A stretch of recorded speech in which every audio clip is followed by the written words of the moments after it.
Jadi ini pembahasan soal S14A yang kalian kerjakan, walaupun tadi sudah ada beberapa yang saya jelaskan.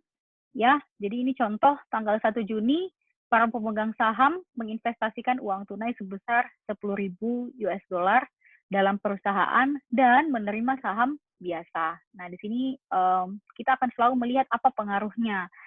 Makanya tadi di grafik atau gambar juga ada saya tunjukkan bahwa kalau ada pengaruhnya, ada pengaruhnya baru kita bisa catat di dalam persamaan akuntansi dan nanti akan kita catat ke dalam jurnal.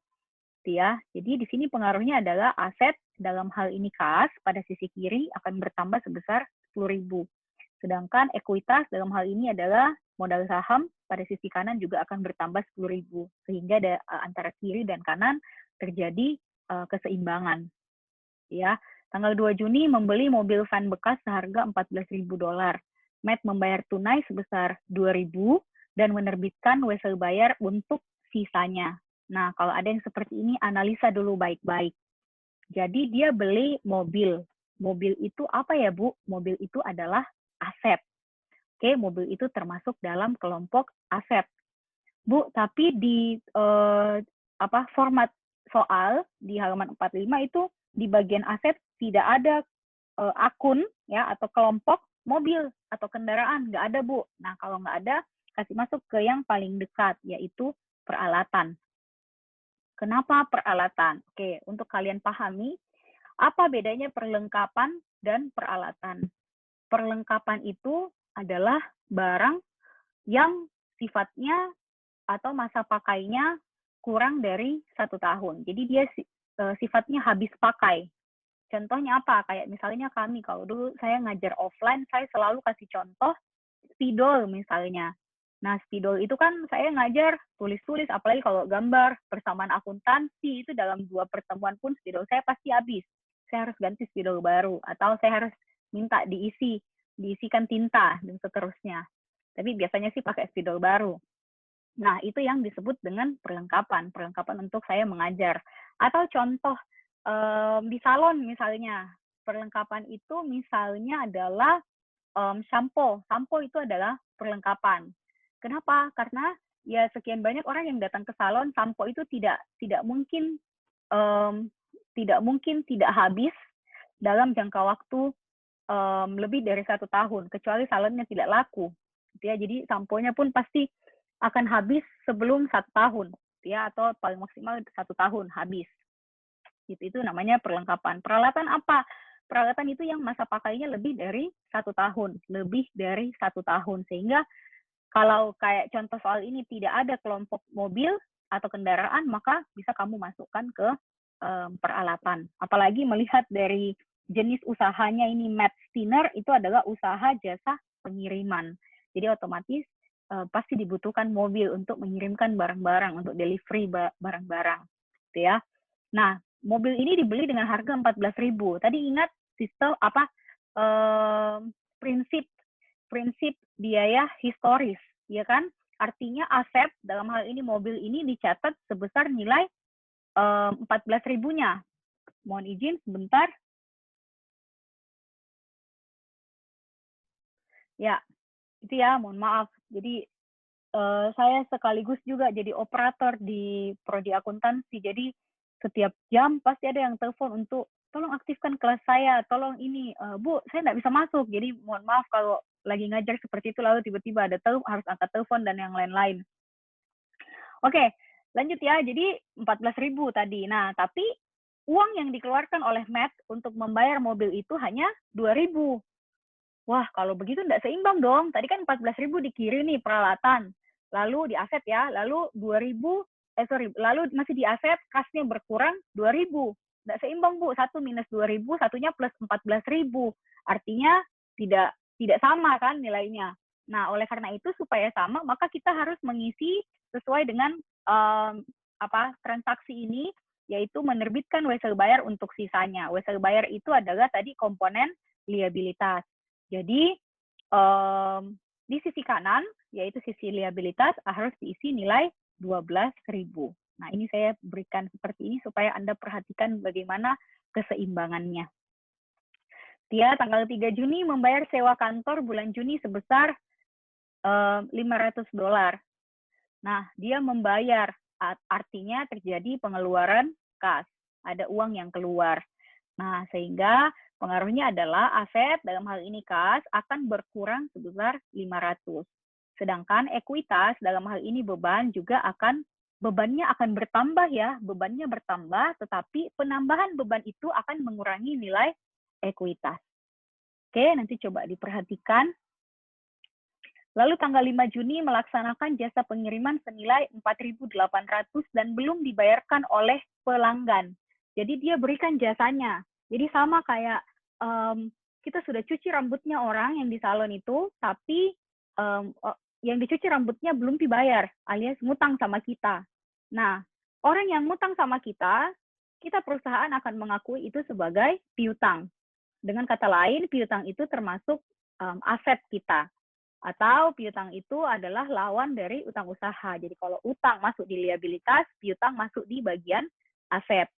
Oke, oleh karena itu, hal ini berarti bahwa pada sisi kiri bagian aset, Matt harus mengakui adanya penambahan aset berupa piutang usaha. Sedangkan pada sisi kanan, Matt harus mengakui pemberian jasa tersebut sebagai pendapatannya. Ingat, pendapatan itu akan menambah ekuitas ya, peningkatan ekuitas. Lalu mengumumkan dan membayarkan dividen tunai sebesar 300.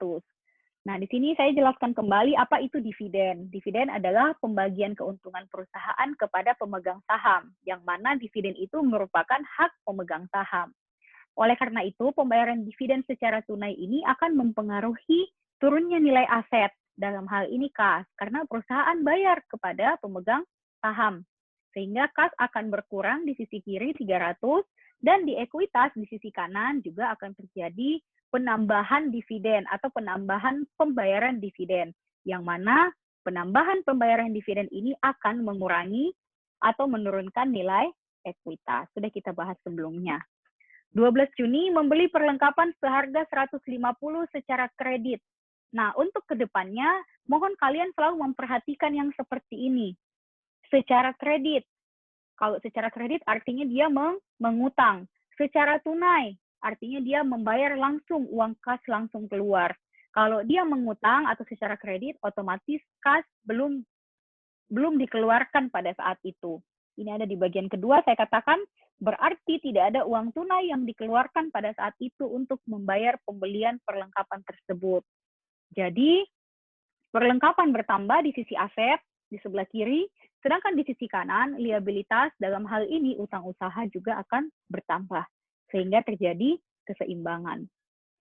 15 Juni, menerima pembayaran tunai sebesar 1.250 atas jasa yang diberikan pada 5 Juni. Oke, nah kalau saya biasanya ada soal seperti ini, saya akan menilik kembali transaksi tanggal 5 Juni. Ada apa sih di 5 Juni? Di 5 Juni ternyata kita kasih jasa, tapi orang yang dikasih jasa belum bayar. Sehingga ada piutang sebesar 4.800. Nah, di 15 Juni ternyata orang itu membayar sebagian, yaitu 1.250. Sehingga dalam hal ini kita bisa mengetahui bahwa orang tersebut, ya pelanggan kita, belum melunasi semua utangnya kepada kita, kepada Matt. Kita ini Matt di sini. Namun, pembayaran sebesar 1.250 ini jelas akan mengurangi nilai piutang usaha yang telah ada sebelumnya. Selain itu, pembayaran tunai ini juga akan berakibat pada bertambahnya kas sebesar jumlah yang dibayarkan. Artinya, untuk transaksi ini, kedua-duanya berpengaruh pada sisi aset. Jadi, sebelah di aset kas bertambah 1.250, masih di aset piutang berkurang 1.250, sehingga seimbang. Nah, ini 17 Juni membeli bensin seharga 100 secara kredit. Oke.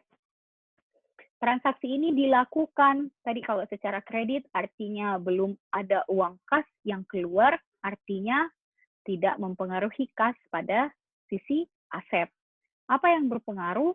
Otomatis kalau kita mengutang akan menambah nilai liabilitas kita. Transaksi ini dilakukan dalam rangka pembelian bensin. bensin itu hampir selalu dikategorikan sebagai beban. Nah, beban inilah yang masuk di bagian ekuitas. Oke, ini yang lain-lainnya sudah mengulang sebenarnya. Ini kayak gini, ini sudah transaksi yang mirip dengan transaksi tanggal 15. Jadi pencatatannya pun sama, cuman beda di angka saja, ya, beda di nominal. Kalau ini pembayaran atas wesel bayar, ini, oke, ini baru ya. Jadi melakukan pembayaran sebesar $500 atas wesel bayar. Kita harus ingat bahwa wesel bayar pertama kali muncul atau diterbitkan pada tanggal 2 Juni yang pertama sekali tadi. Transaksi kedua. Nah, sebesar 12.000. Nah, dari 12.000 itu Matt baru mau melunasi yang 500 itu. Nah, kalau dia melunasi otomatis kasnya berkurang 500. Akibat lainnya, ya utangnya semakin berkurang dong, yang tadinya 12.000 berkurang 500.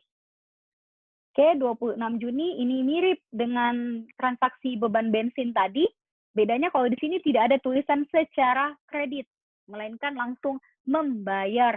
Kalau bahasanya membayar, otomatis itu dilakukan secara tunai. Oke, tanggal 29 Juni, nah ini dia lunasi bensin yang tadi dibeli secara kredit. Bu, di sini nggak ada nominal, Bu. Nggak ada berapa dolar. Nah, tidak ada. Tetapi kalian bisa lihat di tanggal 17 Juni. Begitu cara menganalisa kalau ada transaksi. Bu, nggak ada, Bu. Atau misalnya dia bilang 50% dari transaksi tanggal 17 Juni. Nggak ada dolarnya berapa, Bu? Ya cek di tanggal 17 Juni. 50%-nya berapa misalnya ya, tapi kalau ini dia kan melunasi semua yang di tanggal 17 Juni, yaitu 100. Ya. Nah, terakhir 30 Juni, nah ini sama dengan transaksi tanggal 26 yang beban utilitas. Bedanya ini adalah beban gaji. Jadi di keterangan kalian bisa tambahkan ini beban gaji, tanggal 26 beban utilitas. Oke, itu saja. Ada pertanyaan sampai sini dari teman-teman semuanya?